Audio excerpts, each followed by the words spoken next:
Assalamualaikum warahmatullahi wabarakatuh. Yang terhormat Ibu Julia Mardia selaku dosen mata kuliah Psikologi Pendidikan serta teman-temanku kelas pendidikan Kimia 2A yang saya sayangi. Sebelumnya perkenalkan, nama saya Selvi Afrianti. Pada pertemuan kali ini saya akan menjelaskan materi tentang hereditas dan lingkungan dalam pembelajaran. Yang pertama, kita perlu tahu apa itu hereditas. Hereditas adalah proses penurunan sifat-sifat atau ciri-ciri dari satu generasi ke generasi lain dengan perantara plasma benih. Pada umumnya ini berarti bahwa strukturlah dan bukan bentuk-bentuk tingkah laku yang diturunkan. Kaitannya hereditas dengan pendidikan adalah bahwa hereditas itu memiliki pengaruh terhadap IQ seseorang. Logisnya, jika salah satu kromosom antara ayah maupun ibu mendominasi, maka tidak kalau gen yang dihasilkan akan mewarisi kepintaran dari orang tuanya. Akan tetapi, tidak harus dikatakan bahwa semua individu itu ber-IQ tinggi disebabkan dari keturunan. Selanjutnya, apa pengaruh hereditas dalam pendidikan peserta didik? Yang pertama ini ada dalam bidang pertumbuhan dan perkembangan fisik, yang kedua dalam bidang pertumbuhan dan perkembangan mental, dan yang ketiga dalam bidang kesehatan mental dan emosi serta kepribadian. Dalam bidang pertumbuhan dan perkembangan fisik, tinggi, bentuk, rangka, dan struktur badan disebabkan oleh pertumbuhan potensi-potensi atau sifat-sifat dalam genes. Struktur dari sistem saraf juga dibentuk oleh pertumbuhan genetis. Batas-batas perkembangan fungsi-fungsi sensoris dan motoris juga ditentukan oleh pertumbuhan genetis, dan batas-batas perkembangan itu sangat bervariasi. Dengan demikian, perbedaan skill motorik dan kemampuan-kemampuan pada anak dan orang dewasa kebanyakan disebabkan oleh hereditas atau keturunan. Yang kedua, dalam bidang pertumbuhan dan perkembangan mental, bukti-bukti menunjukkan bahwa anak-anak yang lahir dengan berbagai kapasitas mental, dengan berbagai potensi musik, melukis, menyanyi, berpidato, dan sebagainya dalam batas-batas tertentu adalah tumbuh dan berkembang secara genetis. Ini berarti hereditas juga berperan penting. Yang ketiga, dalam bidang kesehatan mental dan emosi serta kepribadian. Walaupun bidang lingkungan hidup ini sangat berpengaruh, namun manusia dilahirkan dengan struktur jasmania seperti sistem saraf, kelenjar-kelenjar, dan organ-organ yang semua itu menunjukkan stabilitas emosi serta membedakan kapasitas mental. Maka kesehatan mental dan emosi lebih banyak dipengaruhi oleh hereditas. Selanjutnya, pengertian lingkungan. Apa itu lingkungan? Lingkungan adalah meliputi semua kondisi-kondisi dalam dunia ini yang dalam cara-cara tertentu mempengaruhi tingkah laku kita, pertumbuhan, perkembangan atau life proses kita, kecuali gen-gen. Dan bahkan gen-gen dapat pula dipandang sebagai menyiapkan lingkungan. Lalu, apa pengaruh lingkungan dalam pendidikan peserta didik? Segala sesuatu yang ada di sekitar kita dan apa yang ada di sekitar kita itu memiliki pengaruh bagi perkembangan kita, serta tidak dapat dipisahkan dari kehidupan kita. Lingkungan memang sangat berpengaruh pada perkembangan manusia, terlepas pengaruh itu baik ataupun tidak baik.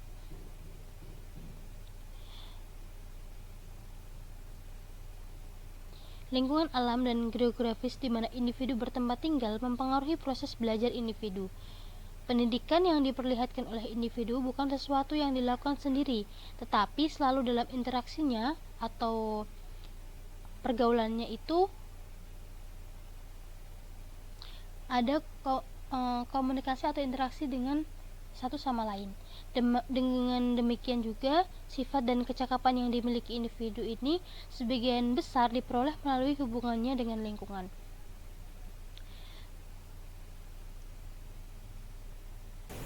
Selanjutnya, dampak budaya dan etnis dalam pendidikan. Sebelum itu, kita perlu tahu apa itu budaya. Budaya adalah cara hidup yang berkembang dan dimiliki oleh sekelompok orang dan diwariskan turun-temurun untuk generasi ke generasi. Budaya terdiri dari banyak unsur yang rumit, termasuk sistem agama dan politik, bahasa, adat istiadat, bangunan, alat, pakaian, dan karya seni. Lalu, apa itu etnis? Etnis atau suku merupakan suatu kesatuan sosial yang dapat dibedakan dari kesatuan yang lain berdasarkan akar dan identitas kebudayaan, terutama bahasa. Dengan kata lain, etnis adalah kelompok manusia yang terikat oleh kesadaran dan identitas tadi, seringkali dikuatkan oleh kesatuan bahasa. Lalu, apa dampak budaya dan etnis bagi pendidikan? Faktor penentu utama budaya yang dimana siswa akan dibesarkan adalah asal-usul etnis mereka. Kelompok etnis adalah kelompok yang menjadi tempat orang mempunyai rasa identitas bersama, biasanya karena asal sama. Perlu diperhatikan bahwa etnis dengan ras itu berbeda. Ras hanya merujuk ke karakteristik fisik seperti warna kulit. Kelompok etnis biasanya mempunyai budaya bersama yang mungkin saja tidak akan ditemukan pada semua orang dari ras tertentu. Masalah yang timbul dari pengaruh etnis dan ras adanya perbedaan kelompok yang tidak bisa diterima oleh kelompok etnis yang lain, sehingga berhasil tidaknya proses pembelajaran ditentukan oleh lingkungan sosial budaya. Dengan demikian, dalam pembelajaran diperlukan suasana yang kondusif sehingga peserta didik dapat belajar dengan baik.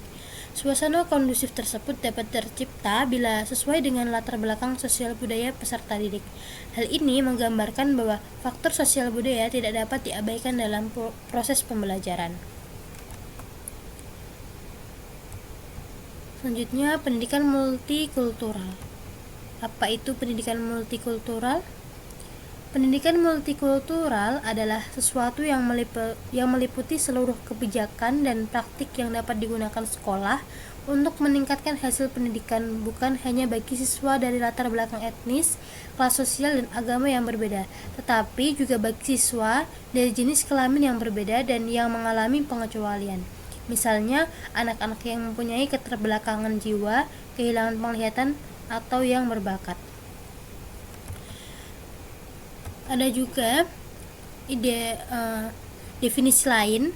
Pendidikan multikultural adalah gagasan yang menyebutkan bahwa semua siswa, tanpa peduli ke dalam kelompok mana mereka masuk, seperti terkait gender, suku, bangsa, ras, budaya, kelas sosial, agama, atau pengecualian, seharusnya mengalami kesetaraan pendidikan di sekolah. Selanjutnya, dimensi-dimensi pendidikan multikultural. Di sini ada 5. Yang pertama adalah integrasi isi pelajaran, yang kedua pengurangan prasangka, yang ketiga konstruksi atau pembentukan pengetahuan, yang keempat pedagogi kesetaraan, dan yang kelima budaya sekolah yang memberdayakan.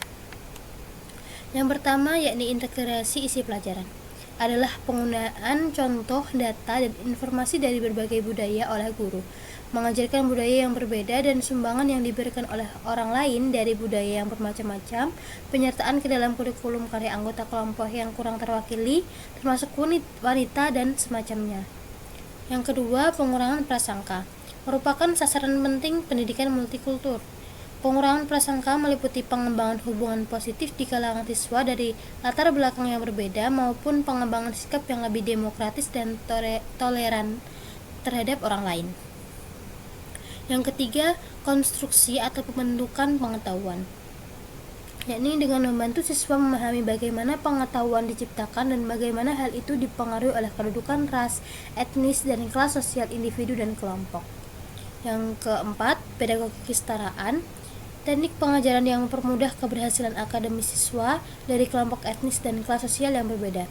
Misalnya, ada bukti bahwa anggota beberapa kelompok etnis dan ras, khususnya keturunan Meksiko dan Afrika, belajar paling dengan metode dan kooperasi. Yang kelima, budaya sekolah yang memberdayakan.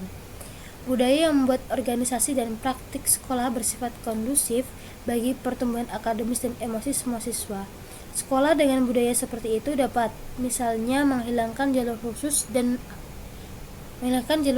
atau pengelompokan kemampuan, meningkatkan penyatuan dan mengurangi pemberian cap pada siswa yang punya kebutuhan khusus, mencoba menempatkan semua siswa ke jalur menuju pendidikan yang lebih tinggi, terus-menerus memperhatikan harapan yang lebih tinggi.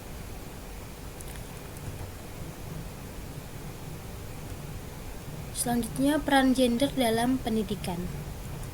Jenis kelamin seorang siswa merupakan ciri yang terlihat dan abadi. Riset lintas budaya menunjukkan bahwa peran gender merupakan hal pertama yang dipelajari individu dan bahwa semua masyarakat memperlakukan laki-laki berbeda dari wanita. Karena itu, perilaku peran gender atau peran jenis kelamin adalah perilaku yang dipelajari. Pada umumnya, laki-laki menerima lebih banyak perhatian daripada wanita dari guru mereka. Laki-laki menerima lebih banyak penolakan dan celaan daripada wanita dari guru mereka.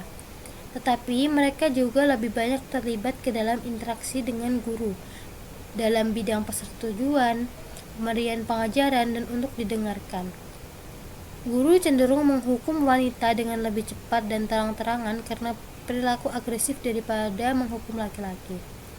Guru biasanya tanpa menyadarinya memperlihatkan ketidakadilan gender dalam pengajaran di ruang kelas pada tiga hal utama: memperkuat stereotip gender, mempertahankan pemisahan jenis kelamin, dan memperlakukan laki-laki dan wanita dengan berbeda sebagai siswa. Berikut beberapa cara untuk menghindari ketidakadilan gender dalam pengajaran. Yang pertama, menghindari stereotip. Guru seharusnya menghindari untuk menumbuhkan stereotip seksual. Misalnya, mereka dapat memberikan tugas di ruang kelas tanpa memandang gender, dengan menghindari secara otomatis menunjuk laki-laki sebagai ketua kelompok dan wanita sebagai sekretaris, dan dapat meminta laki-laki maupun wanita membantu kegiatan fisik. Yang kedua, menumbuhkan integrasi. Salah satu faktor yang mengakibatkan stereotip gender ialah kecenderungan anak laki-laki dan anak perempuan, khususnya ini di sekolah dasar, mempunyai sedikit teman dari jenis kelamin yang berbeda dan terlibat kebanyakan ke dalam kegiatan bersama anggota dari jenis kelamin mereka sendiri. Yang ketiga, memperlakukan laki-laki dan wanita dengan setara. Terlalu sering guru tidak memperlakukan laki-laki dan wanita dengan setara.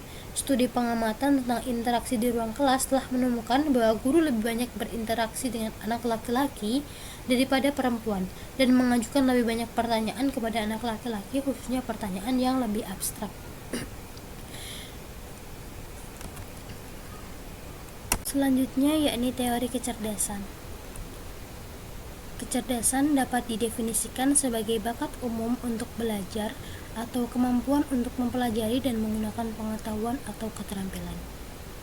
Siswa berbeda-beda kemampuan mereka menghadapi abstraksi, memecahkan masalah, dan belajar. Mereka juga berbeda-beda jumlah kecerdasan tertentu, sehingga perkiraan kecerdasan yang tepat mungkin seharusnya mengandalkan kinerja yang lebih luas daripada yang dimungkinkan seperti tes IQ tradisional. Karena itu, guru seharusnya tidak mendasarkan harapan mereka terhadap siswa pada nilai tes IQ. Selanjutnya, teori gaya belajar. Sama seperti siswa mempunyai kepribadian yang berbeda-beda, mereka juga mempunyai cara belajar yang berbeda-beda. Tentu saja semua belajar dengan banyak cara, tetapi sebagian di antara kita belajar dengan lebih baik melalui beberapa cara daripada cara lain. Siswa juga mungkin saja berbeda-beda pilihan mengenai lingkungan atau kondisi belajar mereka, seperti jumlah cahaya saat mereka belajar, tempat duduk yang mereka duduki untuk belajar, lingkungan mereka, apakah ramai atau sepi, bekerja dengan teman atau sendirian. Perbedaan ini dapat memperkirakan hingga batas tertentu lingkungan belajar yang mana akan paling efektif bagi masing-masing anak. Selanjutnya, bakat. Bakat didefinisikan sebagai kemampuan potensial yang dimiliki setiap orang untuk mencapai keberhasilan. Sebetulnya setiap orang pasti memiliki bakat, dalam arti potensi untuk mencapai prestasi sampai ke tingkat tertentu sesuai dengan kapasitas masing-masing. Jadi secara global bakat itu mirip dengan intelijensi. Itulah sebabnya seorang anak yang berintelijensi sangat cerdas atau cerdas luar biasa disebut juga sebagai talent child atau yakni anak berbakat. Selanjutnya, jenis-jenis dari bakat. Ini ada dua, bakat umum dan bakat khusus. Bakat umum merupakan kemampuan yang berupa potensi dasar yang bersifat umum, artinya setiap orang memiliki. Yang kedua, bakat khusus merupakan kemampuan bawaan sejak lahir yang berupa potensi khusus yang jika memperoleh kesempatan dengan baik untuk perkembangannya akan muncul sebagai kemampuan khusus dalam bidang tertentu. Selanjutnya ada intelijensi. Sebelum diuraikan secara luas, perlu dipahami terlebih dahulu apa itu intelek dan intelijensi itu sendiri. Intelek atau pikiran dapat menimbang, menguraikan, menghubung-hubungkan pengertian satu dengan yang lain dan menarik kesimpulan. Menurut L.M. Terman, intelijensi merupakan kemampuan berpikir dalam arti memikirkan hal-hal abstrak. Selanjutnya ada macam-macam intelijensi. Macam-macam intelijensi ini ada dua. Yang pertama intelijensi terikat dan bebas, dan kedua intelijensi menciptakan atau kreatif dan meniru atau eksekutif. Intelijensi terikat dan bebas ini memiliki pengertian masing-masing. Yang intelijensi terikat merupakan intelijensi suatu makhluk yang bekerja dalam situasi-situasi pada lapangan pengamatan yang berhubungan langsung dengan kebutuhan vital yang harus segera dipuaskan. Sedangkan intelijensi bebas terdapat pada manusia yang berbudaya dan berbahasa. Dengan intelijensinya, orang selalu ingin mengadakan perubahan-perubahan untuk mencapai suatu tujuan. Kalau tujuan telah dapat dicapai, manusia ingin mencapai tujuan yang lain yang lebih tinggi dan lebih maju. Untuk hal-hal tersebut, manusia menggunakan intelijensi bebas. Yang kedua, intelijensi menciptakan atau kreatif dan meniru atau eksekutif. Intelijensi menciptakan atau kreatif ini ialah kesanggupan menciptakan tujuan-tujuan baru dan mencari alat-alat yang sesuai guna mencapai tujuan. Intelijensi kreatif ini menghasilkan penemuan baru seperti penemuan kereta api, radio, bohlam, kapal terbang, dan sebagainya. Intelijensi meniru atau eksekutif ini yaitu kemampuan menggunakan dan mengikuti pikiran atau hasil penemuan orang lain, baik yang dibuat, yang diucapkan maupun yang ditulis. Sekian pemaparan materi dari saya, kurang lebihnya mohon maaf. Jika teman-teman ada yang ingin ditanyakan, silahkan ditanyakan pada kolom diskusi di e-learning. Sekian, terima kasih. Wassalamualaikum warahmatullahi wabarakatuh.